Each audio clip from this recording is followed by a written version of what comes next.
Pahirapan ngayon ang pagtawid ng mga residente sa dalawang barangay sa Quezon City matapos kasing masira ang hanging bridge sa kanilang lugar dahil sa pagragasa ng tubig baha dulot ng habagat. Samantala, bumuo na ang lokal na pamahalaan ng Quezon City ng isang task force na tutugon tuwing may pagbaha. Nagpabalik si Ryan Lesigues. Malaking abala para sa mga residente ng Phase 8 North Fairview at Santa Lucia ang pagkasira ng hanging bridge na ito. Ayon kay Danilo, daanan ng mga estudyante at mga nagtatrabaho ang tulay na ito. Bukod sa mas maiksi ang ruta, mas tipid sila sa pamasahe. Mula kasi nang masira ang hanging bridge nitong araw ng Martes, palipat-lipat na sila ng tricycle para lang makatawid sa kabilang barangay. Malaking purwisyo po kasi po maraming dumadaan dito, yung mga call center, estudyante, yan ang mga dumadaan dito. Shortcutan kasi ng papuntang Santa Lucia to North Fairview.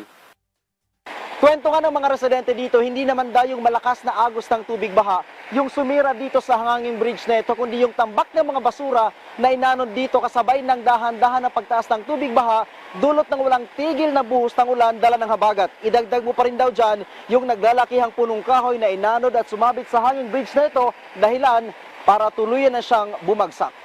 Isa pa sa idinadaing ng mga residente dito ay dumoble din ang presyo ng pamasahe. Ang Department of Public Order and Safety o DPOS agad kinausap ang TODA sa lugar para makahanap ng mas maiksing ruta habang hindi pa nare-repair ang tulay. Tiniyak naman ng lokal na pamahalaan ng Quezon City na agad nilang sisimulan ang construction sa tulay. Ayon kay Quezon City Mayor Joy Belmonte, aabot ng 12 milyong piso ang pondo para sa pagsasaayos ng tulay. The start po is anytime soon po. Nag-timing lang po tayo ng good weather.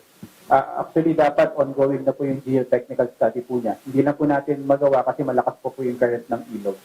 Samantala, 3 na ang kumpirmadong patay sa Quezon City. 2 dito ang nalunod at 1 ginang naman ang inatake sa puso habang nasa evacuation center. Habang 2 minor de edad ang hinahanap pa ng rescue teams. Bumuo na ng task force ang Quezon City na tututok sa pagtugon sa pagbaha. Ayon kay Belmonte, magiging trabaho ng task force ang mag-analyze ng data at alamin kung bakit may mga lugar na binabaha na dating hindi naman binabaha. Malaki naman daw ang pinagbago ng QC. Sa tulong na rin ito ng kanilang 172 flood mitigation projects na nagkakahalaga ng 4.2 billion pesos. Paliwanag pa niya, kung dati ay 4 na araw ang inaabot ng paghupa ng baha, ngayon ay 1 at kalahating araw na lang ang inaabot sa paghupa ng baha. Sa nakalipas na bagyo at habagat, umabot sa 72,000 cubic meters ang naitalang dami ng ulan sa Quezon City dahilan ng pagbaha.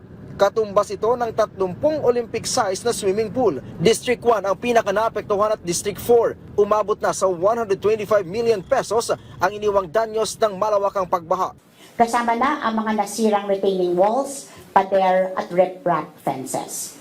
Kaya noong Martes, sa pakikipagtulungan ng ating sangguniang panlunsod sa pangungunan ni Vice Mayor Gian Soto, nagdeklara tayo ng state of calamity para mas mabilis po natin magawa ang response, recovery, rehabilitation, and rebuilding efforts ng ating pong lungsod. Sa kabuuan ay aabot sa 38,000 individual ang naapektuhan ng magkakasunod na sama ng panahon. Umabot naman sa mahigit 10,000 pamilya ang inilikas. Katumbas ito ng nasa 30,000 individual mula sa 63 barangay. Ryan Lesigues para sa Pambansang TV sa Bagong Pilipinas.